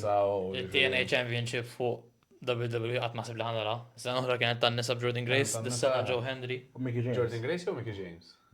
Sena uħra mux Jordan Mickey Grace James. kienet Grace. il-Knockout Champion. Jordan Grace 2 years ago, Mickey James. Alright. Anyway, prediction a chamber. Għalisem Punk, Drew, Cena. Cena, That's a nice song. Logan, LA Knight, Fatu. Lejnat ma jistax ikun LA Knight. Jistajkum. Le, mux jis qualifying matches, tilef triple threat. Imma kolla hemm il-qualifying matches. Iwa, għonek CM Punk defeated Sami Zayn. Drew won a triple threat match, Jimmy and LA. An redemption match. Ma... Is there another spot? Le, għax bat Logan Paul will face Rey Mysterio. Triple threat. Threat? Braun, Damien, Fatu. Rollins, Beller. Tlieta, So that's it. Suppost daqsek. So Rollins, Fatu, jew bej Fatu u Priest, ma nixtieq Fatu. U min hemm l-oħra? Logan Ray. Logan. Jien ngħid Logan. Ngħid Rollins naħseb dan ma immaġina fiċ-chamber. Priest Beller. That would be cool, huh? Would be nice. Rollins doesn't need to go into the chamber and his body is banged up enough. Le, vera. Għalhekk naħseb li Beller joħodha. U jfotti Punk eżempju biex jirbaħ Beller. Jien ngħidlek kun hemm interference minn Punk. Tamel sensu. Biex Għax Beller m'għandux storyline. Għalhekk Beller qed tfgħu fiha. Eżatt eħe. U mbagħad eżempju jien naf jista' jkun jiġri bħal sena l-oħra fejn daħal Logan lil min ta' daqqa kien Logan. Lil Seth. Eżatt immaġna x'għad jiġi eliminat jidħol l-bib taċ-chamber. U jidħol Rollins ifotti lil Punk u Punk jiġi eliminat dak il-mod. Eżempju. Tkun kulu. Għalhekk nemmen li Rollins ma jaħodiex, nemmen Beller. Triple threat, just anyone. But now I'm curious about As a priest. What's the favor? What do you mean? Ta' Paul Heyman, Kemm għandi feeling li ħatkun xi ħaġa bħal dik li ħareġ drop għamel Survivor Series, issa xi ħaġa kelli Even they he's, never go back to it. Ma semmejniex il-ħaġa, kemm jien ferħan li The Rock ma kienx fir-Rumble. Kemm jien ferħan. Number 31. Kemm jien ferħan. That I was was waiting that was for it. wish- I was that waiting was for it. wishful Jien thinking, ferħan. man. Kemm Ija, fraħt. they wara l-aħħar wieħed dewġiex minuti josti għadu ma. Kemm fraħt, men. Għalhekk Apparently he's għastab. rumored not to be at Mania as well. Le, mhux hekk qal dak għax pipo. Fajat Alla. Ħanħalli lil Sina to get the spotlight Eżatt. għal dis-sena. Night 1, night 2. That's what I heard. Naħseb kellu xi offerta tal-blieħ dak għal xi film. Ġi għala bibu. Issa s-sena d-dieħla forsi, jekk ikollu aptit. Jew Cena Rock SummerSlam. I don't want to see that again. I mean, Who's gonna carry that match? Jien dik think our hopes and dreams. Għax tispiċċa That match will last in 10 minutes. Bħal ta' Triple H u l-oħrajn. That will finish in 10 minutes, that match. No, these type of matches you need someone young to carry. Ne, that mhux hekk match. ovvjament. Like, remember Taker Cena, Mania? It was Squash. It was a non-match. Ma mlitx sens li squash match dik imma. Ma naħseb għax tarax ma felaħx. Imma Taker qal li tibu ma xtaqx tkun squash match. Ħassu lest. 34 kienet dik. Manka Sina. Sina insomma kien Sina kien dik l-aħħar mhux 2018 niġi dak naħseb. Jew. 2018 kien għadu Taker was already banged up, dik vera. so he could do very limited. Like his farewell match, the Boneyard And match it was- made sense. Very much so. Very much so. Anzi, I would say it went quite well, 34. Ejja. It kept the fans on their toes till the last minute. Avalija, we knew it's gonna happen. Pero mbagħad li at the arena, the ref tells him he's here. And he goes to the back. And it's Elias instead. Insomma, int min taħseb ħajkun fiċ-chamber. Balor, Logan, Priest. Bħalli mela. Inti Rollins Fatu Logan. Ettu. Għax I mean short hemm Rollins u Punk fi-chamber. Le, vera. Pero kif tanti naħseb tagħmel iktar sens. Probably ma sejmlu għax għetta jena. Kiko naħseb u le minn tiġ daqsek. Kuħħaġa li jett marret kontra s jena. Mela 8 Li kun il-ħajbaħ hemm- Gunter lil-ġej f'Mania. Please. Please. Nsija. Gunter nħobbu jena ma. Nsija. He is a good champion, but Gunter nħobbu. Yeah. it's Jay's time. I think Gunter disappointed in terms of his world title reign. Umur le. L-Intercontinental kienet ħafna ħjar. What was the difference? He's become more boring. He's doing U the J- same things as he was in the U Jay Continental mhuwiex Champion. boring, Jay. Jay- 5 move Jay Jay also. boring, man. 5 move Jay 5 also. moves and he gets more of a crowd reaction than any other wrestler doing 50 moves, man. All you need is 5 moves. Le, 5 moves ta' xi. Allah. Mux tqabbel lil Punk in ring ma' Jay fl-opinjoni tiegħi. Issa. Le, ma if jiena in terms of in general, man, in terms of crowd reaction, in terms of charisma, in terms of just persuna li I am crowd, man. And in the ring, Jena- he's not as bad as people take him, show him to be. Le, ma. U għamel 15 sena jew kemm ilu dejjem tag matches. Dejjem. U issa f'daqqa waħda. Irid jagħmel singles matches. Le, dik dak l-argument kien fil-pandemic area, main event ġej uso dak l-argument kien. This is ħaġa, u issa we're running it back. Dik li tiġri. Ma still. They're running main event ġej uso back. Mux nek li ħażina, imma it's the same story. Li ma rabax ir-Rumble d-darba, u m'hemmx feud ma' Roman Reigns. Ma they're running the same story. Main event ġej uso, l-ewwel ħaġa, l-ewwel promo li kien, jgħidu stess. You know what they tell me, which one are you? Jgħod sejjer kien ħin kollu. But that pushed for him to go to a single jam meta Jimmy kien injured. Jimmy ġilura back to tag.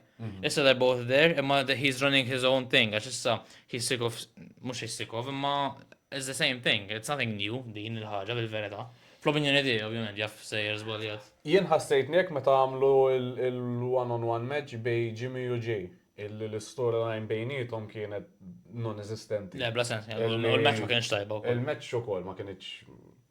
I mean, they had their time cut ukoll, ġifieri ma setgħux jgħidu l-istorja li rridu jgħidu in full, però naħseb the storyline was lacking in that feud as well. I think it would have been done way better.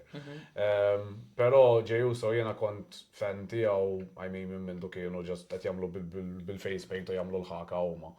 Naraħ minn żmien il-pandemic era branching out as a singles wrestler. Naħseb il-Hell in a Cell tiegħu kontra Roman fil-pandemic era, it's one of the best matches of all time in terms of just storytelling. U throughout jiena meta kien right hand man tiegħu konna l-promos tiegħu as a heel.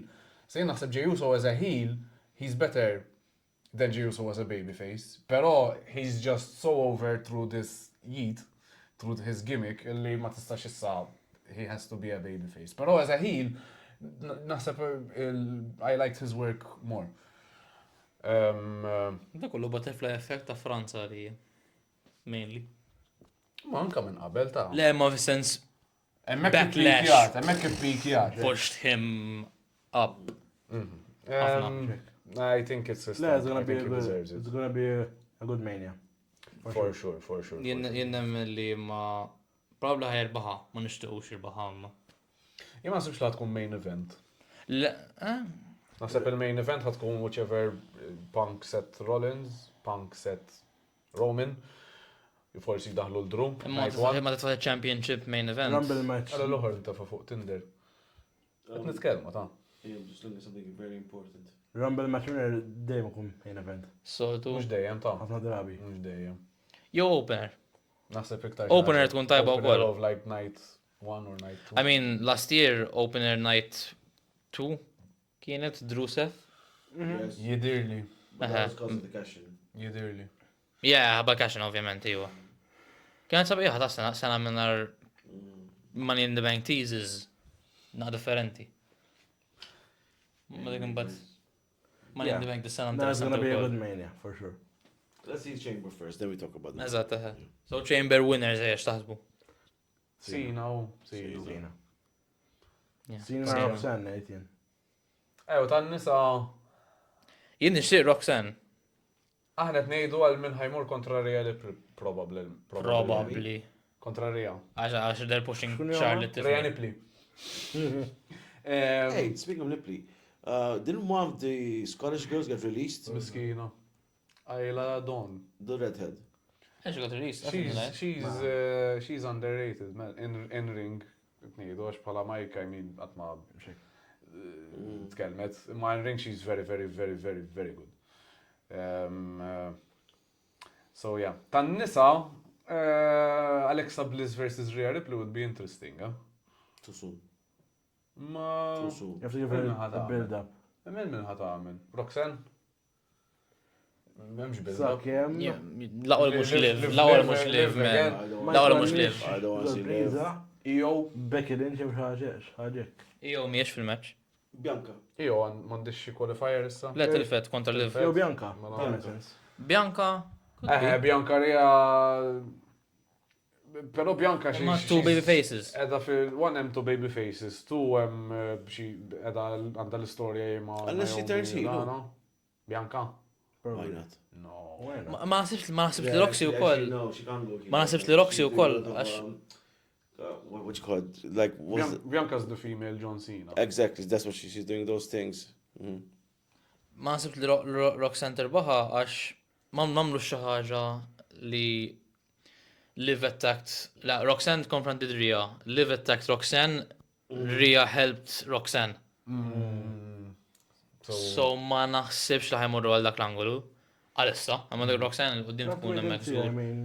Però għandi feeling li Liv ħatirbaħa li ma nixtieqx għax bajt nara Liv Rhea issa. Naħseb at this point is the only option. It's not a good option, that's for sure. There are plenty of other options. I mean, if we're talking about who deserves a Mania match the most, it's her. Jew nkella immaġinaw. Immaġinaw. Għanet ngħidu for her work throughout the year. Tinġa, There immaġinaw. are others as well. Immaġinaw Raquel tirbaħ lil Roxanne. Tidħol fit-chamber. U tirbaħ Raquel. Uċċedi il-post, il-liv. Għax ma narax il-Raquel in a Mania match. Jim ma Because ġabnix. she is Diesel and Liv is Shawn Michaels. 100% bang on. Ejja, ma. Rhea. Avolja Diesel un batrebaħ il-world u Yep. għamel feud ma Rhea Raquel is a good match. that level at this point.